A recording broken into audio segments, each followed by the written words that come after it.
close to my heart, which is cloth. So we're going to continue in our discussion of particle systems. And today we're going to move from things that look like particles to things that are more interesting. So in doing that, we're going to be talking about physical systems that are a little more complicated than just a bunch of particles whizzing around in space. And because of that, we're going to also need some more complex numerical integrators to go along with that. Right? So as a little bit of review from last time, we kind of convinced ourselves that all of physics that we care about in this class roughly can be encapsulated in some formula that looks like what you see on the screen. Right? And this is called an initial value problem. Right? Given the pose of our system at some time t naught, our goal is to find the pose of the system for all the t's bigger than t naught.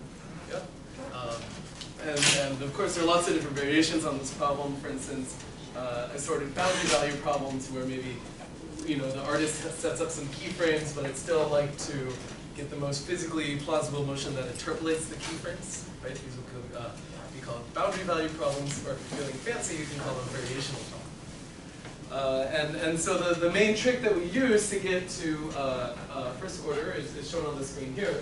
Right? Our man Newton, of course, writes that F equals ma, which is a second order ODE, which doesn't immediately look like it can reduce to something first order. But what we saw in our last lecture was that we can do that by adding a variable to our system, which is velocity, and now it's a first order ODE because you should say dx dt is v, dv dt is f. Yeah? This is a sneaky trick.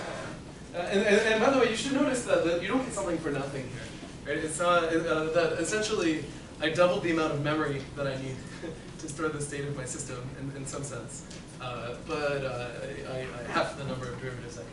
So there's some conservation law at work, but not the famous ones. Okay, right. And so when we talk about integration, it's kind of nice because when we talk about a first order ODE, we can draw this nice picture that we see here.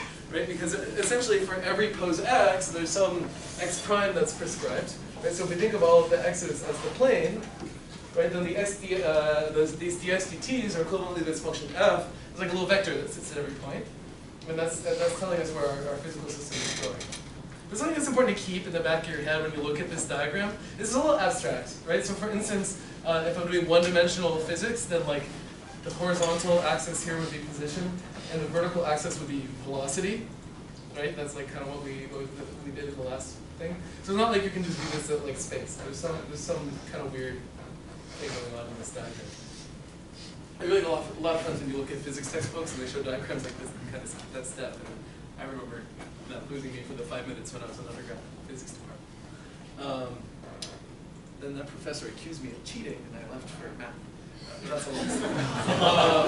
Okay, so in any event, that's our story up until now, toward the end of the last lecture and a small part of my life from a decade ago. Are there any questions so far before we kind of continue our story? Okay, excellent. So remember that we talked about some algorithms for approximating solutions to this ODE here. In fact, we really only named one. Does anybody remember what that algorithm is called?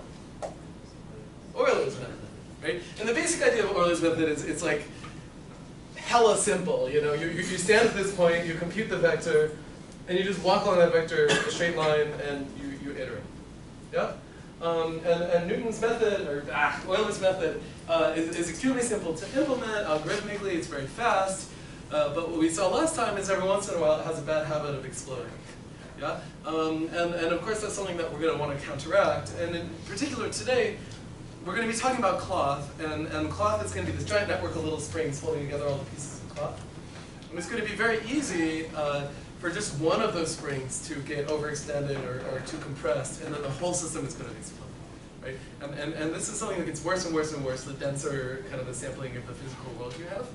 And so we're going to need something more stable. So we'll put a pin in that and come back to it. Okay, so let's talk a little bit more about stability of Euler's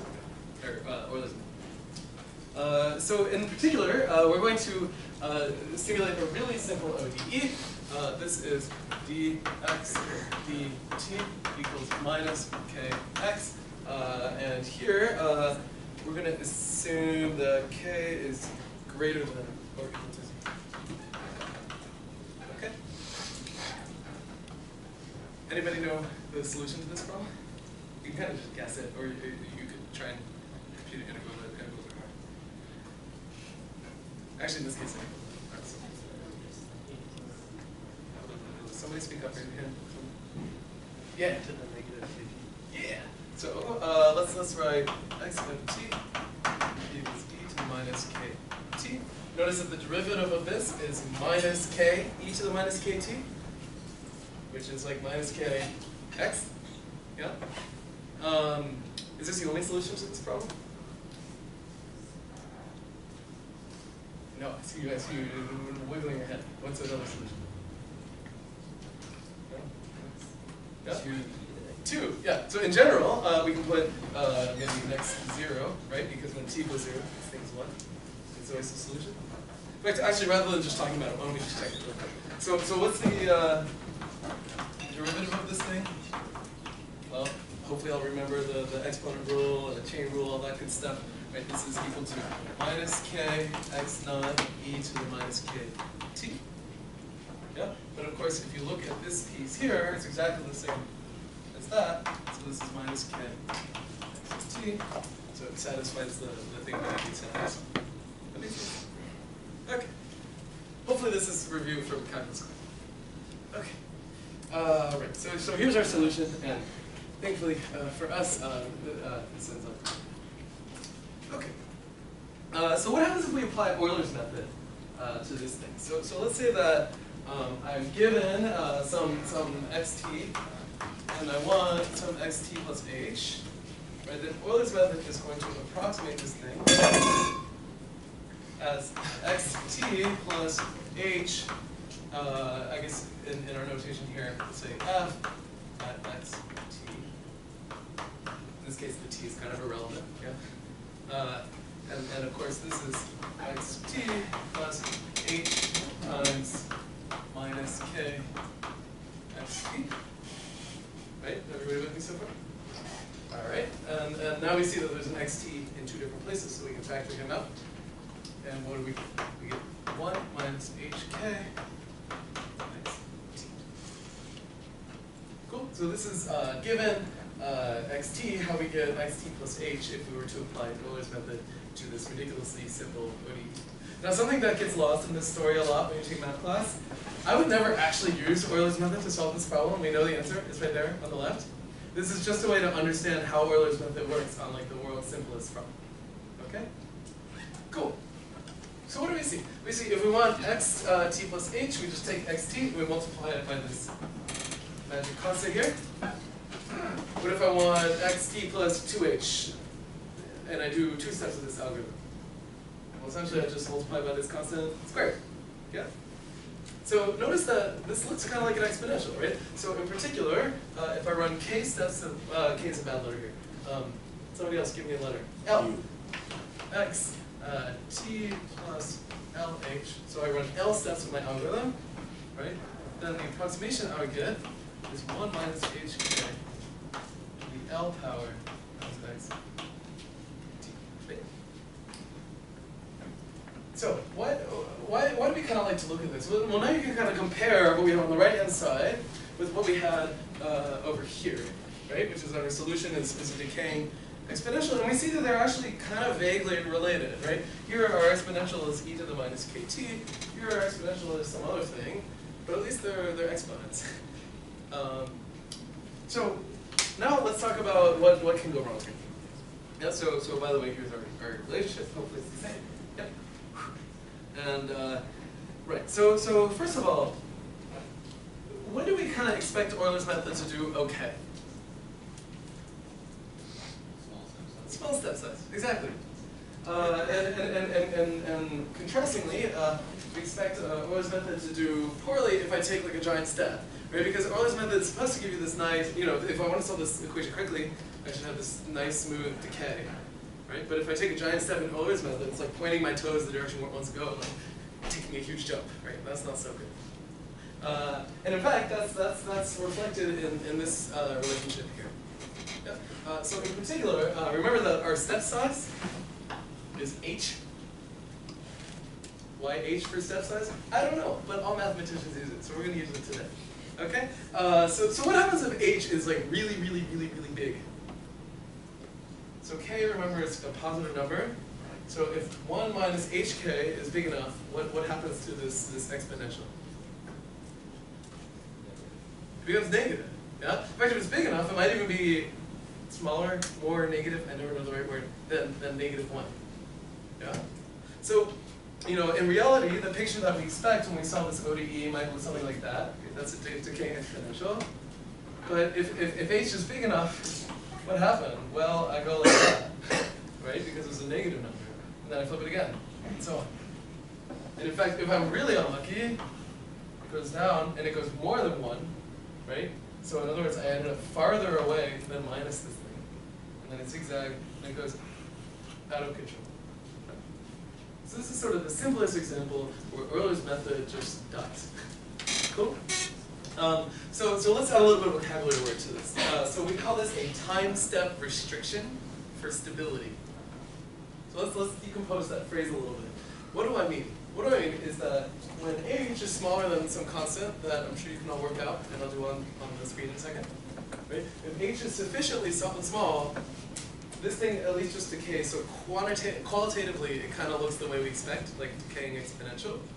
But then there's some magic h value beyond which the behavior of this just doesn't look the way we would expect it to. It's zigzagging all over the place, or in the worst case, it explodes. Right? And so the way numerical analysts talk about this, they say that there's some upper bound on this h for which qualitatively my solution behaves the way I expect it to. Does that mean it's particularly accurate? No, it just means it doesn't explode, right? I haven't actually shown that it looks anything like these heads. Yeah? Okay. So that's the basic vocabulary word, and we plotted it on this slide.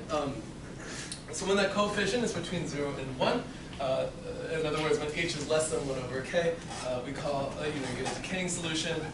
When it's kind of between 0 and -1, right, then it's still decaying. Like it still gets closer to 0 in every step, but it zigzags. And then finally, if it's more negative than -1, it just explodes in a bad way. Right? So the explosion you can think about, like if we're simulating instead of a decaying exponential a spring, it would be kind of like a spring that goes through the origin, goes farther than the length of the spring the other way, right, and keeps zigging back. And so every time it does that, the force somehow gets bigger and bigger and bigger, and it gets worse. Yeah? Okay. So far, we've kind of thought about it like k is just some constant. But the reality is, what is k? K is kind of like somehow the level of interestingness of my equation here. You see that? Like when k is 0, this is dx dt equals 0. It's pretty boring, ODE. But like when k is a really big number, then what happens to this exponential is it decays really fast. Yeah. So there's a relationship between h and k. Do you see that? The bigger k is, the smaller h needs to be for this to be stable. Yeah? And that's really, really critical. In other words, different ODEs have different step sizes that they want to have stability. Okay? And so, does anybody know what this is called when k is large? What kind of a problem this is? No? Okay, so numerical analysis is like a lost art. We don't, undergrads don't do it anymore. This is called a numerically stiff problem, right? And it comes from the fact that it comes from simulating a spring, right? Somehow the way where you can get in trouble is by simulate a really, really stiff spring, right? What ends up happening? Well, if I overshoot my spring just a tiny, tiny bit, remember that in the spring, your force is proportional to distance, right? So if I overshoot my spring a little bit, well, my spring's going to freak out because suddenly I've compressed it more than I should have. So the next step I'm going to overshoot even more, and it's going to explode, right? And so that's why we call these problems numerically stiff. They look like stiff springs. Whereas a very loose spring, somehow there's a little bit of wiggle room in that time step before things fall apart. This is just like a generic phrase. Oftentimes you'll hear number crunching people talk about stiff problems, and I think generally what they just mean is that it's like hard to solve. Yeah. Another way of putting it is that it's ill-posed. Okay. So far, we've talked about stability. Does that make sense? The word stability here means that what I really don't want in my video game You know, it's like I simulate a diving board, and my diving board like flies off into space. Yeah, the diving board is a great example of a stiff object. Yeah, but of course that isn't everything, right? Let me give you the world's most stable ODE integrator. It looks like this.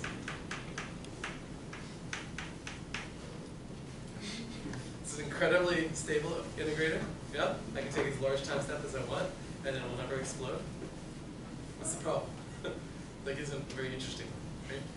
And so this is an example of something that is stable. So with respect to the perspective that I've given you here, it's doing pretty well, but it's not accurate, right? And that's the big push-pull that happens in these numerical methods, is that accuracy and stability are not the same, and in fact, they kind of play against each other, right?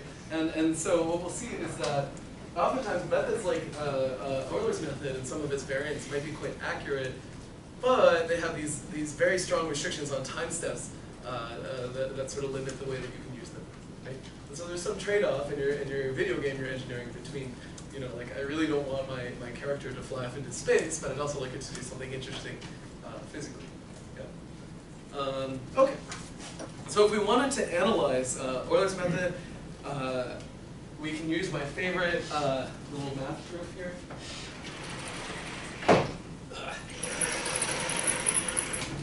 I love these lectures because there are like 4 lectures.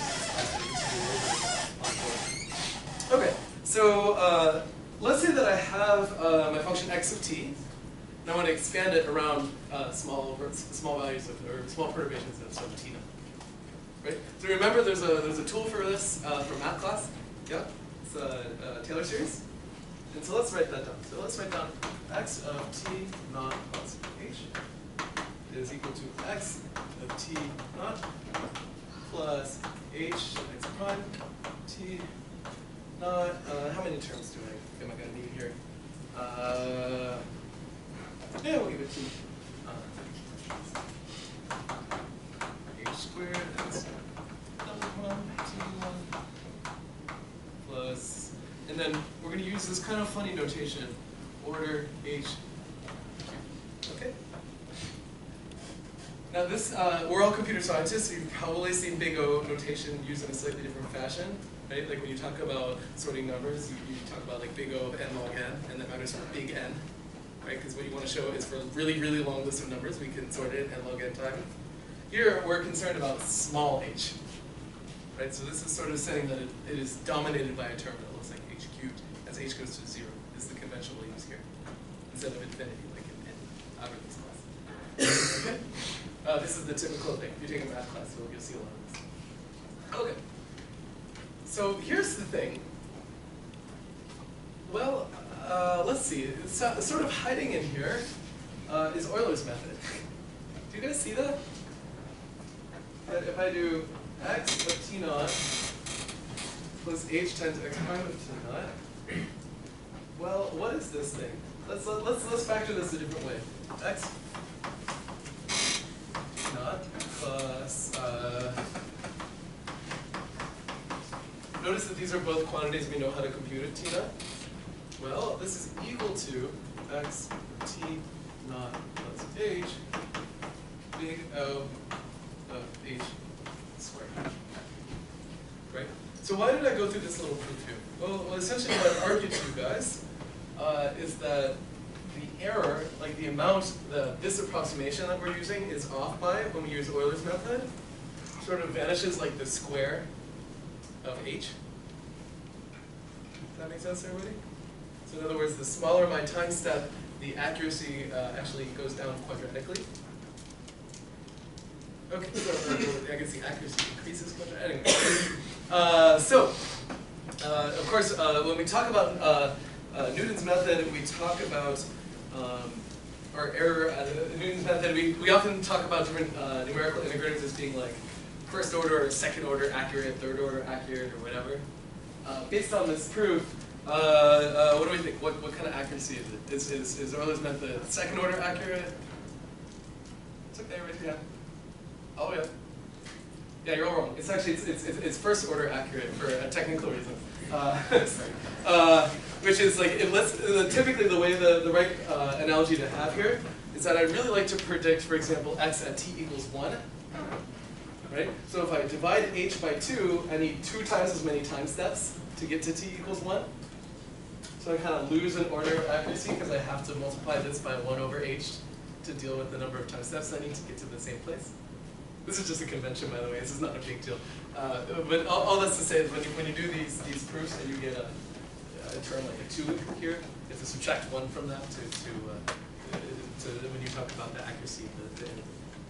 Does that make sense? That like essentially, yeah, it's second order accurate in the sense that if I take half the size step, then I get 4 times the accuracy. But if I take half the step, I only got halfway to where I wanted to go, right? So you kind of use a 1 over h to get back to this. Okay. Right. So a different way of wording that is if I want 100 times better accuracy of like x at a fixed point in time, so I don't get to choose what point in time I want to estimate, then I need 100 times more time steps. So it's linear. And of course the question is, can we do better than that? Right? Are there more accurate integrators out there? And of course the answer is yes, or else we wouldn't be talking about it today. Yeah? So one example of how you might do that is sort of illustrated here. So here what you do is a little bit sneaky. You say, okay, I could integrate and do Eulers method, and then I could look backward in time, from the place that I got. And of course, if my method were 100% correct, I could go backward in time to end up where I started. Nice thing about first order ODE. But of course, that doesn't actually happen, right? Because I took some approximation, right? And so if you try to correct for that, you kind of take the average of like going forward, go backward, and then forward, and see what happens.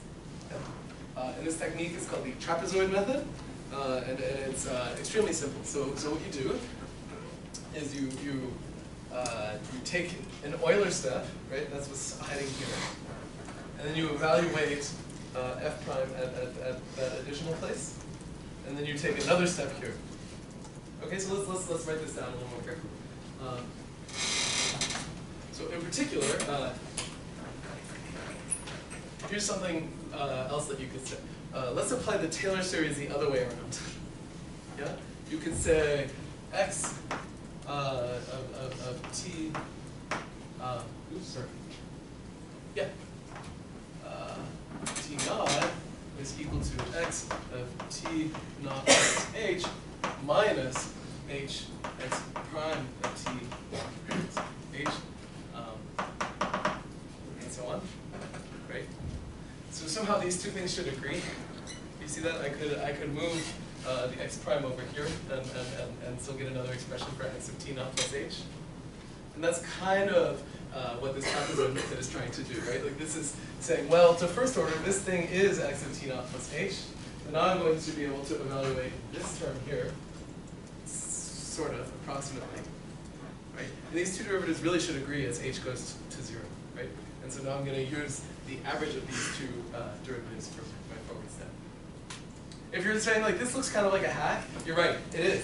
And in fact, a lot of these different methods are essentially just different arguments about, like, well, a lot of things go to 0 when h is small, and I can glue them together in different ways in a fashion that converges. Yeah? And one thing you can prove about this particular technique, and unfortunately it's like about epsilon outside of the scope of this class, is that this method is second order accurate, meaning that actually the term that you have left is h cubed. If you guys want a little bit of a challenge, you should try and do this on your scrap paper or on Piazza and figure it out. Yeah? Alternatively, why couldn't you just use a longer Taylor series approximation and get a second order? That's a great question. Yeah, so I could have included this term here maybe to get a second order approximation. The only problem with my ODE actually doesn't tell me x double prime, it only tells me x prime. Right? Like my ODE is x prime equals f of x. I have to figure out what x double prime is in terms of my initial data. Which you can do, but it would require a little bit of thinking. Yeah. Okay.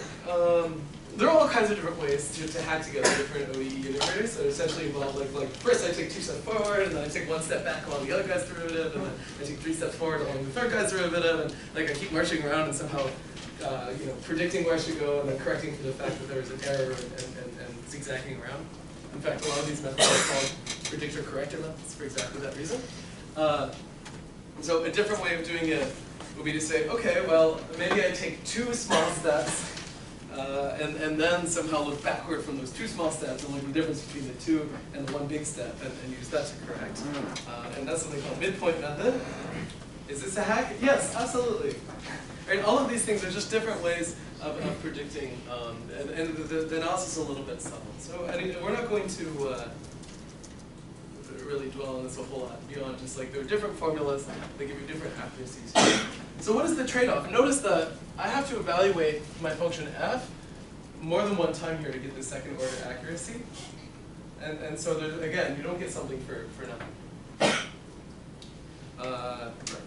So the comparison, this diagram I would give an attempt to try and explain. But essentially the high level takeaway here is there's a lot of different ways that you could approximate f at t plus h given f of t. And they're not the same. They don't agree. And that's because none of them actually solve that. Either just different heuristics for trying to correct for bad error. In fact, the one that you'll implement on your homework is something called the RK4 integrator, which is given on this slide. And essentially, I never ever like to teach this way, but the easiest way to do your assignment is just to type these formulas in. Essentially, this comes from, do you guys remember Simpson's rule from calculus class? Right, like there are all these different quadrature rules. So the idea is, and for each one of these, there's a corresponding numerical integrator, where I have some function, and I have it sampled at a bunch of t values. Right, so for instance, there's, maybe I just do rectangles to get the integral of my function. Not sure what rectangles are, but you get the idea. And this thing corresponds to forward Euler if I put the rectangle centered at the left point. Right, if I put it on the right point, it'll be something else. We'll see in a second. Right? And so for each of these quadrature rules, you get an integral rule by kind of just moving the integral to the other side. And so this one corresponds to Simpson's rule, which takes triplets of points and tries to fit parabolas to them. And what will come out is this guy. But the only reason we like it is because it's 4th order and it's explicit. And so this is the one that people typically use in video games with zero understanding of why these formulas exist. And that's roughly what I'm going to ask you guys to do as well. I'm joking about this, by the way. You should go home and convince yourself and do a little bit of reading. It's just outside of the scope of our lecture to derive this stuff. And in fact, if you want a really complicated diagram, I found one person that managed to illustrate what this RK4 thing is doing. And I haven't the slightest idea how to interpret it. But I thought it looked kind of cool.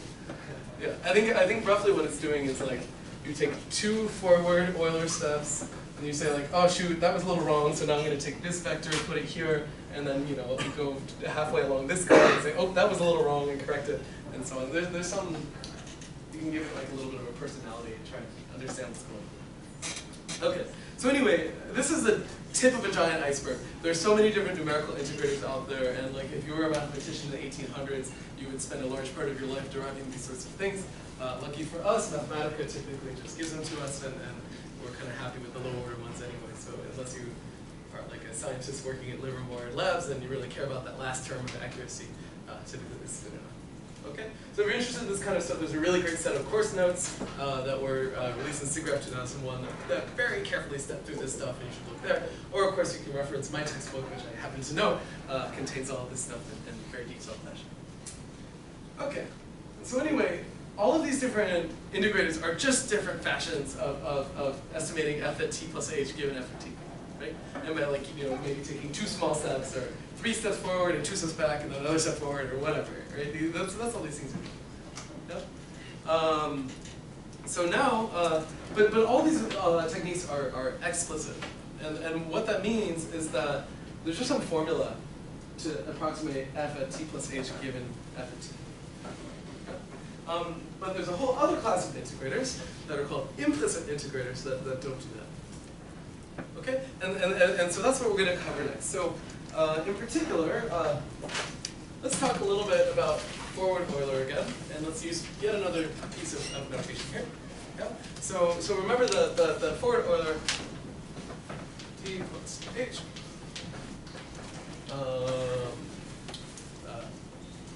Oops, sorry. X at t plus h times f at x right, for our favorite e. Make sense? Okay, so let's write this expression in a slightly different way. So I'm going to subtract x and divide by h. Right? So what do I get? I get x at t plus h minus x at t divided by h is approximately f. Okay. So if I write it this way, do you guys see that this is a little bit asymmetric? Right? Like if I think of time as a line, here's t, right? So here's t plus h, yeah? Then I took my divided difference, like x of t plus h minus x of t, divided by h, right? Is sort of the derivative. Probably the best way to think about it is the derivative's kind of halfway between. It's not really true. It's this, some approximation. But instead, we evaluated f on the left-hand side. Right? So there's like something a little bit asymmetric about that. Yeah? And this is called forward Euler.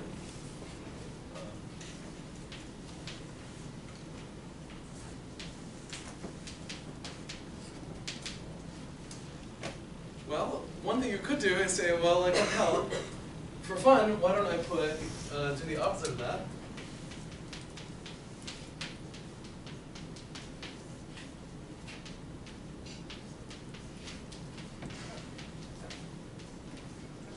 Right?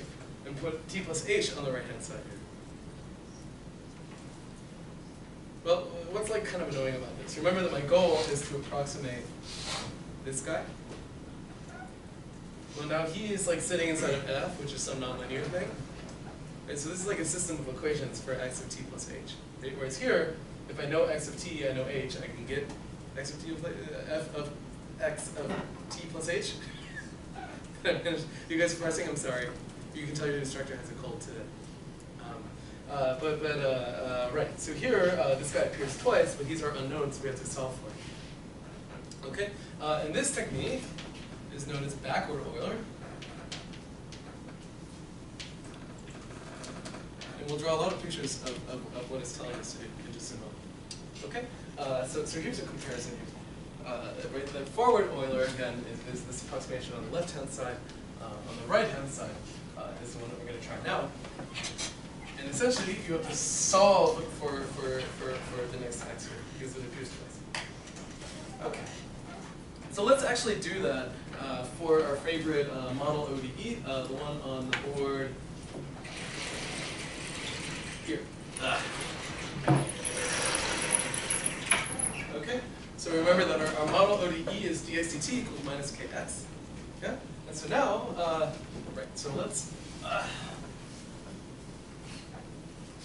approximate one time step with this thing. Right, so now we have right, so we have x of t plus h minus x of t divided by h equals minus k. Right, does everybody agree that's like the Euler time step? And notice that there's like the world's smallest system of equations that I have to solve for my next time step. Right, because this guy appears in two different places and he's the thing that I'm trying to compute. So let's solve for him real quick. So we have, if you multiply both sides by h, you get x of t plus h minus x of t plus h. Yeah, or equivalently, did I do this right? Oh, okay, right. So in other words, x t equals 1 minus hk h. Right? So for my final trick, we'll divide by both sides. Plus. 1 plus. Yes.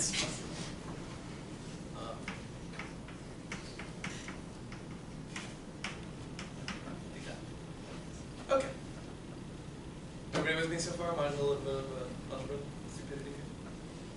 Okay, so remember that k is a positive number, h is a positive number.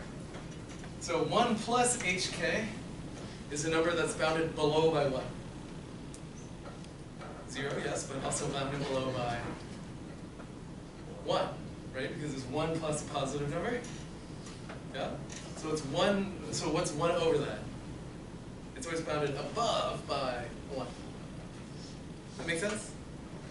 So this number is between 0 and 1. Yeah? Why do we like that? Think qualitatively about our problem, right? Before, when we talked about really, really big H, what happened was eventually the coefficient in front of xt became negative and we zigzagged out of control. Yeah? Can that happen here? No, right? The bigger H is, like the closer I zip to 0, but it never becomes negative, right? So this is called unconditionally stable. In other words, I can take as big a time step as I want, and it's never going to explode. That's a pretty nice property to have. Is this particularly accurate? If I take a giant time step, like so suddenly, you know, if I'm computer graphics, I say like, awesome, I can take this huge time step, I can still get, you know, my cloth is never going to explode, so I might as well take H to be like, you know, 1 over my frame rate and not waste any CPU cycles doing extra time steps. No, like let's say that H is ridiculously big, this coefficient is just like 0. You see that? So this isn't necessarily accurate at all, it's just stable. In fact, what it really wants to do is dampen out your physics. It just wants to zero stuff out. Right, so this is backward Euler on the model equation. Thankfully my slides are right, even if I'm bad at algebra. And the nice thing is that this problem will never explode. You can take as big or as small a time step as you want, and it never falls apart. And let's draw a picture of what it looks like. So remember that Euler's method, you kind of started here, you pointed an arrow along your vector field, and that's where you went. In backward Euler, what I'm saying is find me the point so that when I look backward along the vector field, I end up back at the original. Okay? If you look at this picture, you can also see why it's nonlinear and annoying to deal with this problem, right? Because essentially, this vector field could be really crazy, right? What I'm asking is to kind of drag around that point xi to find the vector that points directly back into this one. And that's a tricky system of equations. It's not as easy as just take a bunny hop form. Okay? And so that's the trade-off here. An implicit Euler is unconditionally stable, at least for our model equation, and for most ODE. But you got to solve a system of equation. And it's something that we say is numerically viscous. And what that means, you know, a viscous fluid is like a thick fluid instead of, you know, something sloshy like water. And sort of something similar happened here, right? We tend to want like velocities to go to 0 when we use these sorts of integrators. Incidentally, implicit Euler, the error is still order h. It's pretty easy to derive that using the same argument we had before. Okay. But anyway, this concludes our discussion of numerical integration. But essentially what I want to communicate to you guys is a few high-level messages. One is that there are many integrators out there, and even among just the explicit integrators, which are just formulas, there are lots of different ones that essentially trade off the time step restriction versus the accuracy that you get. And things like implicit Euler are nice because they're unconditionally stable. These tend to be what's used in these really, really complicated physical simulations that appear in movie studios because those often are quite stiff. But they introduce two issues. Right? One is dampening, and the other is that you have to solve a system of equations. We'll see that in a minute. Okay, any questions so far? Or have I totally lost you guys? Excellent. All right, so now we're going to go back to modeling a little bit and see why this stuff matters. In particular, we're going to talk about mass spring modeling, which is, I think, by far the most sort of well-recognized technique out there in graphics world for capturing some pretty interesting phenomena, including objects like string, cloth, hair, and so on. The basic idea here is that if I take a piece of cloth and I zoom up close enough to it, maybe I think of it like a little network of springs, and I simulate all those little springs, and then instead of rendering it as a little network of springs, all my springs are conveniently laid out in triangles, so I render it like a mesh. Yeah, sneaky.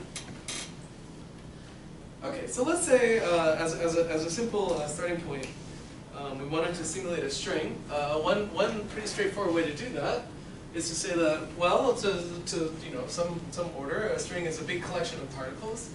each of those particles maybe we connect with the spring. Yeah.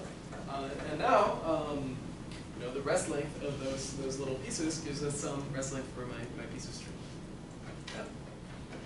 Yeah. Is this physically necessarily the best thing in the world to do to simulate a piece of string?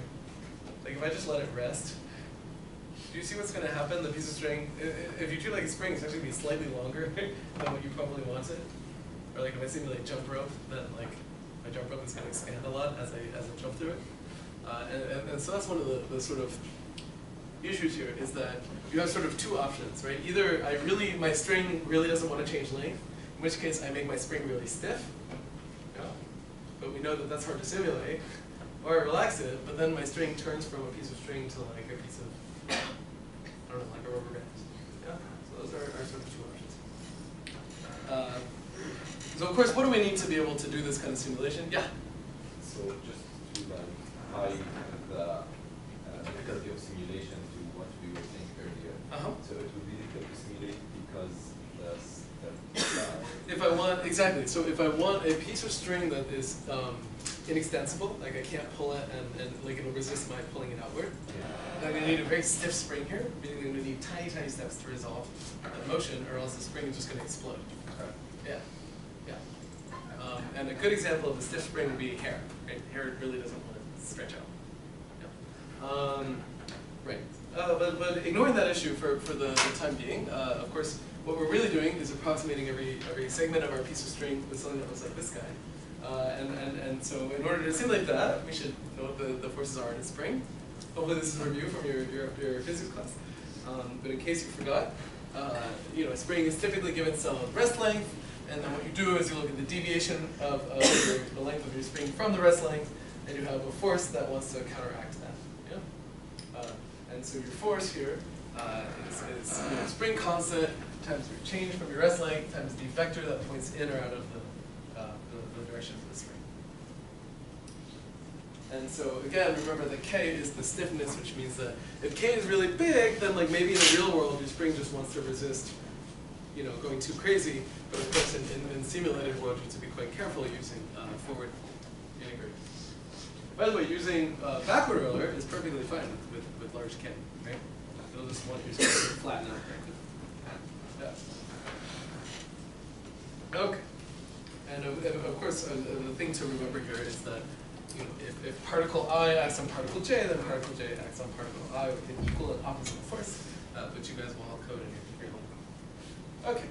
So if I wanted to simulate a piece of spring, you know, I could take a bunch of particles, link them together by springs, and you know, the rest length is roughly, you know, the length of the line between the particles, and you get a reasonable, you know, string-like behavior.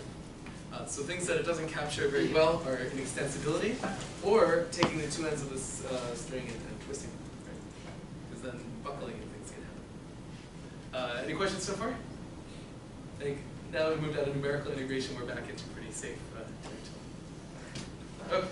Okay. Great. So as a small perturbation of this, let's talk about hair for a second. It's a sore topic for me, but that aside, is this a particularly good model for hair?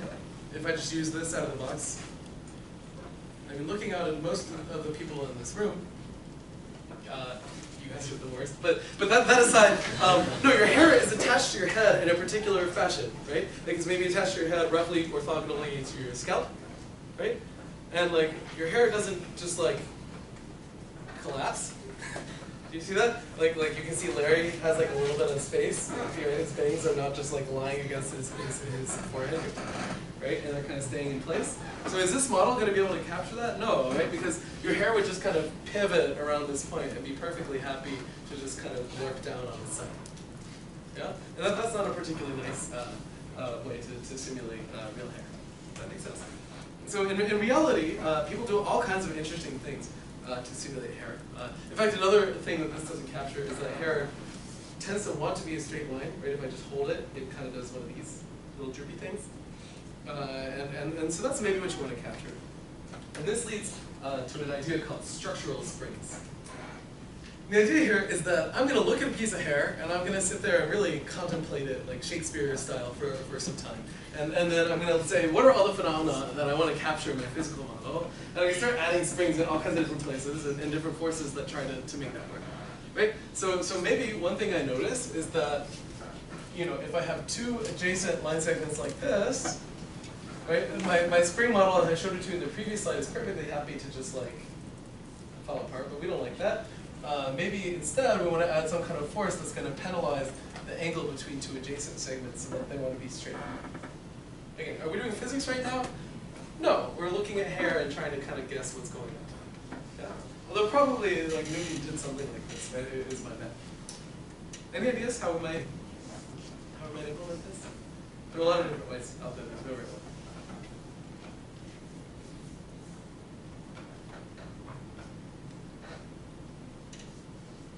So one common trick is to add a spring for every set pair of particles that are 2 knots apart, right? Which also has its own rest length.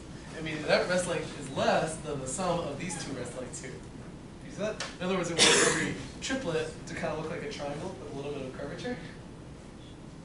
You can see that? Do I have to render this spring? No, this is just a way to kind of simulate it behind the scenes, right? And so what this is saying is that there's some kind of rough curvature value here that's captured in the rest length of this guy that goes to every other particle, which is going to help it make interesting behavior. Right? Notice that if this rest length is 2 times the rest length of the pairwise guys, that really what this is saying is that the resting pose of this piece of hair is just a straight line. Right? Because it's saying you really can't pivot around any one of the vertices without making this guy shorter. You guys understand this model? It's actually a pretty standard one. Right? And so this is actually really how people simulate things like hair in a lot of animated scenarios. Of course, there are more complicated ones. One that I mentioned briefly in a lecture or 2 ago, I thought I'd show you a little video clip of. If you really want to get it just right, let's see if we can make this play. Okay. So this is a technique that I cover in the 2nd lecture of my course in the spring. Transport closed loop. Result is a Let's skip all the math and look at some hair. Angle of this rotation is known as the hologram. Yeah, An important concept also needed for our derivation. This animation illustrates how the shape of the curve affects parallel transport. The colors indicate the orientation of a frame. So the basic idea here, by the way, is that rather than thinking of just a bunch of springs along the line, they also have to account for the twist along the line of the spring, which this model really doesn't account for so far. And so that's what these colors are showing you, is this sort of twist as we move along the curve. And here's some examples of the simulations that they can make. If you look really closely at the colors, you'll see that there's like a little bit of twist going on. Right? The shape and behavior of these structures is highly sensitive. So if you really care about these funny structures that happen, then you got to get your simulation just fine. Yeah. This is a fun paper. By the way, this is extremely easy to code, so if this is a thing you guys want to try, you certainly can. Here's another example. We even managed to have some things that they show, they compare with actual physics. This knowledge shows continuous and discontinuous. The next time you're tying your shoes, you should try and reproduce some. Both of these are captured accurately using outer screen Yeah. Okay, so all this is to say that the pretty simple extensions of this model can actually capture some pretty interesting and non-trivial behavior, which is neat. Actually, the main challenge in implementing a technique like this isn't the ODE integrator that we're talking about today. It's detecting collisions between the string and itself, and that's a tough challenge. Right? Because if you take a time step like this, you don't actually see things move through each other, they just hop, right? And so you need to detect when that happens and kind of correct for it when it does. And that's where things get pretty tricky. This phenomenon Anywhere on YouTube. although we are not explicitly twisting. I'll let you watch that. Okay, so now that we talked about hair, let's talk about cloth, which we'll also do on your assignment. This image provided by Michael really is an example of the type of cloth behavior you can get using the model we'll talk about. And on your homework, you'll actually have a little waving flag, and then you'll intersect it with a ball, kind of pushing it out of the way. Okay? I forget, is the ball extra credit? I think it is. You should do that. It's very easy. Yeah. I say, and then the people that try are going to like suffer from a piece of cloth slipping over and something will like snap through it because you're not used to collision. In any event, hopefully you guys get the name of the game here, right? I kind of take some object that I care about physically, I approximate with a big collection of particles that I connect together into some network, and then I add all these different structural springs to kind of capture the behavior I want. I try it, I notice it doesn't have the behavior I want, I add more springs, and yeah? So let's talk about how to do that with cloth. So, right, so let's say that I take a piece of cloth and I approximate with the triangle mesh. Right? It's pretty easy to take a square and cover it in triangles. I could just simulate those as a bunch of springs and get kind of cloth-ish behavior. Again, ignoring the collision aspect, right? Like if I just take a bunch of springs networked into a bunch of triangles and simulate it, it actually will look kind of like these cloth. But there's going to be one issue. So let's say, and by the way, inextensible cloth, like cloth that resists stretching, is a topic of modern research. This is a cool thing. My first job at Pixar was implementing some stuff for lasers. So let's say that I take a cloth and I approximate it with a grid, and I need to make a triangle mesh out of it, so I do the most naive thing. There you go, here's a triangle mesh. And I say, okay, great, so I'm going to stick a little spring on every edge of this mesh, and I'm going to simulate. What's going to happen to my piece of cloth? It's going to be a really funky piece of cloth, for a couple reasons. So, if I try, let's say that I take this corner and I bring them together, my cloth will actually behave okay. But now, I'm going to take this corner and this guy, and glue them together. What's going to happen to my piece of cloth? It's going to fold like a sheet of paper. Do you see that? Because there's actually no force counteracting that motion. Yeah? And this is a great example where actually the connectivity of your springs matters a lot, right? I put in a bunch of springs here, and it actually created an anisotropy in the way that my cloth behaves. It resists folding in this direction, but it's perfectly happy to fold the other one because it just creases right along this line. Yeah? And there's no force to counteract that. Yeah? And so in reality, the way that we set up these math spring systems for cloth is a little tricky. So for instance, one of the very typical ones to do is shown here, where maybe you have a big network of springs and you first do one along every edge of your cloth, and you do one along every diagonal. And there's nothing saying it has to be triangle mesh, right? I could do things across like that. And that does okay. Right, so maybe I take my piece of cloth, and now I just take every square and I stick another spring like that. Yeah. So now it resists bending along the other diagonal, but I still can just fold it along this guy. Right? That's not so good. So then what we'll do is we start adding springs that go two squares down. And typically that's where we stop. Right? That kind of kills all the different symmetries of this cloth. Right? And so the vocabulary word that people use, they like to attach physics words to this to make it sound more less of a hack, but the reality is that you can see there's just a bunch of engineering happening here. Like, oh shoot, this piece of cloth is folding too much this way, so let's add a spring that makes it not want to do that. Right? That's all that's going on here. So we use words like structural springs. So the structural spring is the ones that go horizontally and vertically. Shear springs, which go diagonally. The idea being that this wants to stay as a right triangle, so if it shears, that's not so good. And then flexion springs, which are the ones that go 2 up and 1 over, or 2 over and 1 up. The idea that those are the ones that are kind of resisting folding. These are very high-level terms, and the reality is they're all kind of mixed together a little bit. But that's roughly the way that people engineer this stuff. And this dates back to 1995, which was when some of the earliest cloth appeared in video games, and at that time actually just in animation. The CPUs weren't fast enough to do this in real time. Since then, of course, people have gone back and for instance, they have these really cool physical devices that will take a little piece of cloth and just start tugging on it different ways to try and figure out the different forces and how they resist in different directions. Right? So maybe you even put a little machine learned model hiding in there at every vertex to figure out the force here as a function of all of its neighbors or something like that. But that aside, that's some more advanced stuff. Typically what people do in practice is just stick a bunch of springs everywhere and hope that it behaves the way you want. Okay, right, and so something a keyword that shows up in this thing that's worth knowing is that there are some structural springs and some deformation springs. Typically, the way that we think about this is that structural springs roughly are used to enforce a constraint. So, for instance, if you think back to the piece of string example, the structural spring is used to to make sure that the piece of string doesn't get too long or too short. Whereas a deformation spring would be like the thing that made the curvature in the spring. Right? It's something that's kind of expressing, roughly how the type of behavior your physical object wants to have. I can't emphasize enough how unscientific we're being. You guys see that? This is just like, oh, well, I kind of want to have this behavior, so I'll put a spring here. Yeah.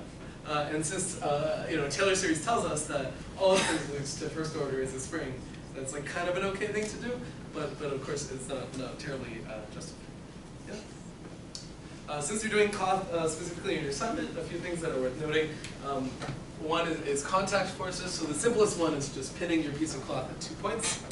There are 2 ways to do this, right? One is to view those pins as just some abstract object that applies a force that's just opposite of whatever is tugging on it. And another thing to do is in your physical simulation, just take the forces at those 2 points and zero them out. Yeah, because we know at the end of the day that's what's going to happen.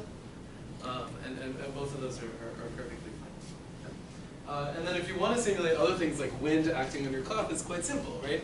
All you do is you have wind acting on the particle in addition to all of these springs. And we already talked about some of the ways that we do that in the last lecture. Right? So anyway, yeah, quick note that the contact force you don't really need to compute, just zero stuff out. And of course, here's an example of what this looks like. So here is after 20 time steps. I start with this grid. Notice I rendered it like a grid, but there's actually springs going every which way here, which is the same as what you'll do in your assignment. And after a little bit of time, it kind of makes it like a saggy, sad piece of cloth, which is what you would expect. Yeah? Okay, so any questions so far? Excellent. Of course, remember that the springs all have spring constants. Yeah? And for example, if I increase my spring constant and make them stiffer, then maybe, for instance, this bad quad up here will really be unhappy. Right, but I'm going to need a smaller time step to resolve that without exploding. Yeah. Or use implicit steps, but then you have to solve a system of equations. Yeah. In fact, my favorite title for an academic research paper, which is often used in this area, they call it Large Steps in Cloth Simulation. This is the fundamental paper people use for cloth, and so it's a large step. And it's essentially just proposing that you use implicit weapon for cloth. Right, and so there's all kinds of different things out there for making cloth a little bit more physically possible. I mean, the reality is that your cloth isn't really, like most cloth in the world isn't this depressing, right? Like it kind of sags more like this. And so, for instance, I've included a link to a paper from a while ago that it's some very complicated configuration of springs that tries to get you there. Yeah? But essentially, I think the high-level takeaway that you guys should get from this A is we're not doing physics, we're just modeling stuff. And B, sometimes the physical behavior of your mass spring system has very little to do with physics and everything to do with how you wrote down your problem. So for instance, here, if I took my grid and I just doubled the number of cells that I had, it'll suddenly be a much more kind of springy piece of cloth than it was before, right? But in reality, this should have no effect on the behavior of my cloth system beyond its accuracy, right? So this is just like yet another indicator that something's a little wrong here. So anyway, that's the basic physics. Of course, one of the big issues here is that cloth is really stiff as an object, right? It's really happy to flutter in the wind and really unhappy to stretch out. And of course, what that means is that the way that we set it up here, this K should be quite large. But of course, in that kind of a simulation, really, you're kind of simulating a piece of chainmail, right? Like cloth doesn't really behave like this. There's no like spring that's like reaching far across your cloth to prevent it from folding, right? And so when you increase the stiffness, eventually it just turns into a big, like flat object that doesn't, like a potato chip, so it doesn't want to move, right? And so there are all kinds of different solutions. I mean, you can simulate with little tiny time steps, or you can use a better model of cloth and so on, or use implicit integration, which is actually typically what people do. Implicit integration is a little tricky, so we won't do them in your homework, unless you do it for extra credit, which you should. The implicit integrator for cloth is probably what you're used to seeing in animated movies through the early 2000s, right, where all the characters ran around and the cloth was like very flowy behind them. Right? Cloth isn't really like that. And so people kind of try to use it artistically, right, and say like, oh, well, they're animated characters in this happy animated world with flowy cloth. But the reality is they were constrained by the numerical methods out there. So to explore that just a tiny bit more, of course, we've already talked about Euler's method having a speed limit. And switch wings are really tough because, you know, the more inaccurate it is, the more inaccurate they want to be. Right? They keep overshooting more and more. And so, like, yet another way to visualize that is if you look at force as sort of a distance from your equilibrium position, right? It grows linearly, right? And of course, the bigger your spring constant, the more pointy that picture is. And the sort of admissible region, or the time steps that are okay for your problem, get smaller and smaller and smaller, right? And so, if you want to simulate a stiff piece of cloth, it might be that this is not a great method because the time step you'll need will just need to be ridiculously small. Yeah? So, for instance, there are other ways to do this. So, one very simple one is like, let's move one dimension lower and say I want to simulate a stiff piece of string. Yeah? So far we talked about it like a collection of points, right? And we're simulating positions of points as particles. But there's nothing about particle systems that has to be a point in 3D. So one thing you could do, if we think back to our articulated body lecture, right, would be to keep track of a bunch of angles, like that, and simulate those instead. And notice that just by construction then, your physical system can't overextend a string because it doesn't know how. But the difference is that now you have to write all your physical laws in terms of these angles, which is itself kind of a pain. Right? That's something that people call geometric numerical integration. It's a fun topic of cool stuff to do.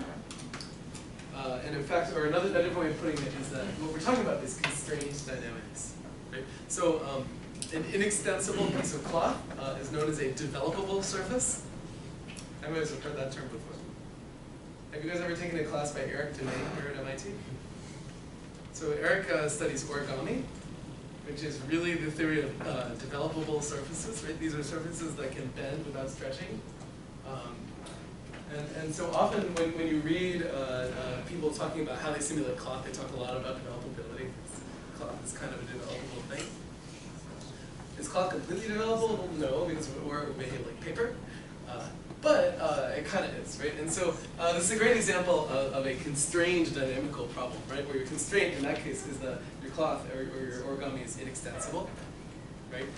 Origami is, by the way, really cool mathematically, right? If you make 4 folds and they meet at a point, then if you know the angle of one of those folds, you actually know the angle of all 4. Okay? But what that means, if you think about it from a physical simulation perspective, is it's really scary, right? Because it means there are actually like very few degrees of freedom in your problem, but you're also simulating like 10,000 vertices, so they all kind of have to move in response to one small physical action. Actually, do you guys have a sheet of paper I can borrow? We can demonstrate this pretty easily. Piece of paper that I can fold. Yeah.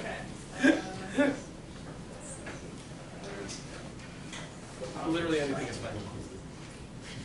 Ah, perfect. It even comes with folds. So, this piece of paper, right? And now, I'm going to take these 2 corners. This folds in the wrong place. Let's see if I can do this. So there's an in, and here's an out. Okay.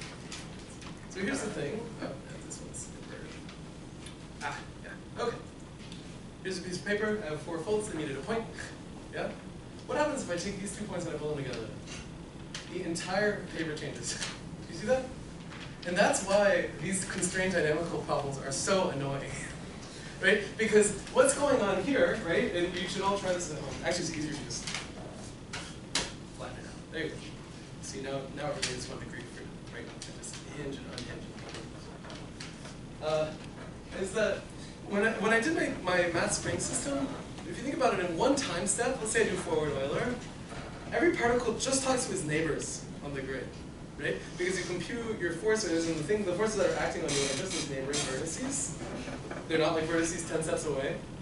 So in 1 step of forward Euler, the only communication that can happen is very local along your mesh. But in a physical system like this, and no matter how small your time step is, the entire system has to move to satisfy the constraints that you put on it.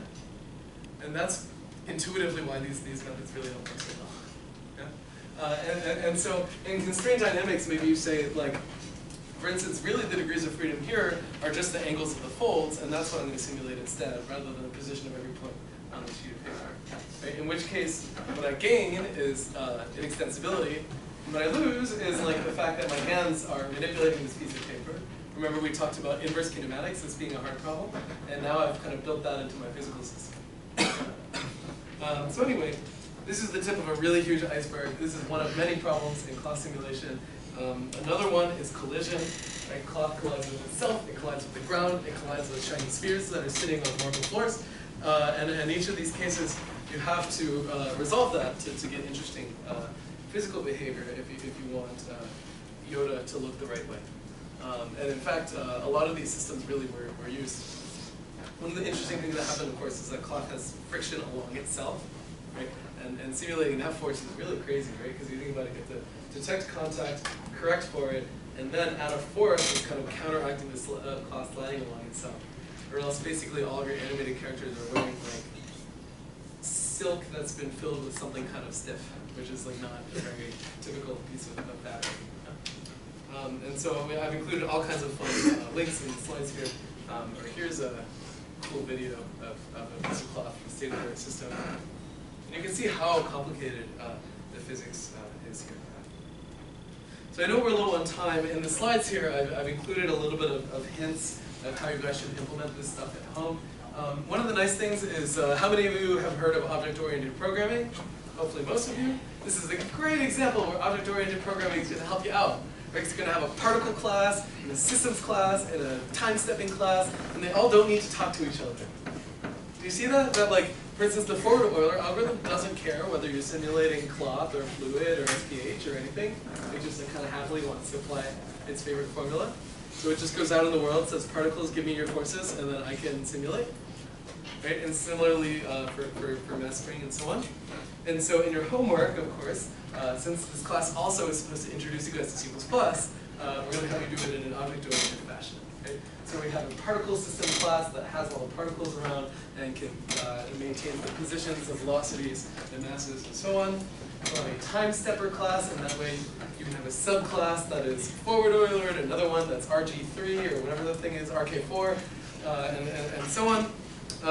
And so we have some examples of what your implementation will look like, right? Where you just get your velocities, you get your forces, you do forward Euler, and you set them back, and you could care less what your physical system is that you're simulating. Yeah? And then if you want to do midpoint, it's just a question of changing this without messing with your physics at all. Right? So it's a nice, elegant way to do it. So anyway, with that, we'll stop for today. Your homework is due tomorrow, I believe. So I look forward to seeing you in my office hours in the morning. Yeah, have a good afternoon, guys.